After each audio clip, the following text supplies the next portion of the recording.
the spirit and the driving force of NCRA. And you spent most of your precious time in basketball. Now, how do you foresee the future of NCRA in 2024 Olympic year?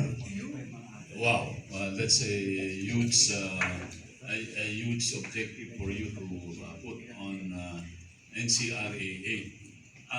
Let me be practical and modest about our ambition. We want to make sure that NCRA stays. If we become stable, then at least Philippine basketball or Philippine sports will have an ally, you know, to produce athletes in different fields of endeavor. I think that should be the first objective of the league.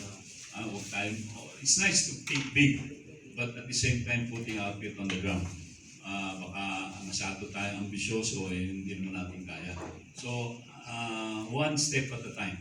If we become more stable with the help of everybody, then the ability of the league to produce more athletes in different sports will be greater. So I think that's the best way that I can answer your question, Clyde. Basketball is the premier sport of the Filipinos. Correct. The Filipinos embrace basketball like religion. Now, Yes, it's your a main religion, objective right, is to promote and to propagate basketball nationwide. So, not only in Israel, could you guarantee us that your NCRA considered a breeding ground of future athletes? Well, of course, definitely. With me around, I will make sure that that objective will be a thing. You know me. Without basketball, probably I've been 6 feet below the ground already.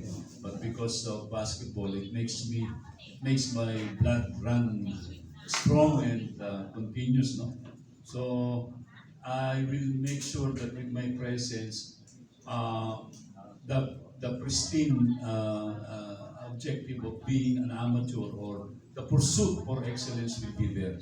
I'm always in the lookout for game fixing. I'm always in the lookout for point shaving.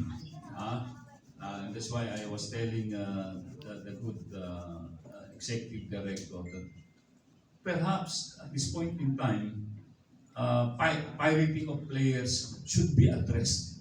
Ang nangyayari kasi ngayon, leagues like NCRAA will be the market for the big schools or for the big leagues to get our very own players. So I was telling the good executive director, it will now dampen the spirit of the team owners in the NCRAA when their best players, after being trained for quite some time, will now just go away, just like that. Perhaps we should take a look of the Cayetano law. Myself, I'd like to have a second look of the Cayetano law in fairness to the schools that give investment to looking for players from the need and cranny of Philippine basketball. Yung sa mga barangay ng bulbundukin ng Davao, and then all of a sudden, mawawala yung player nila. There should be equity and parity and give importance to the things that the small leagues like NCRA are doing.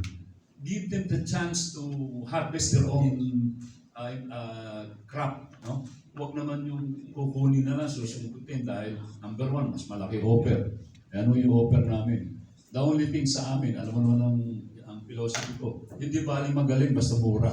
Di ba? Ever since yan. And I'm proud of catering to the needs of our homegrown. Sana the Philippine sports official should look at this. It's high time that they support.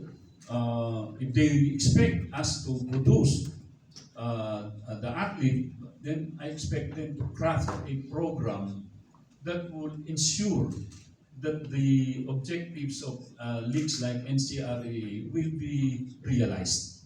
Huwag natin pabayaan na kami kukuha, tapos kinabukasan, nasa kapitbahay na pala. Kasi mas maganda ron.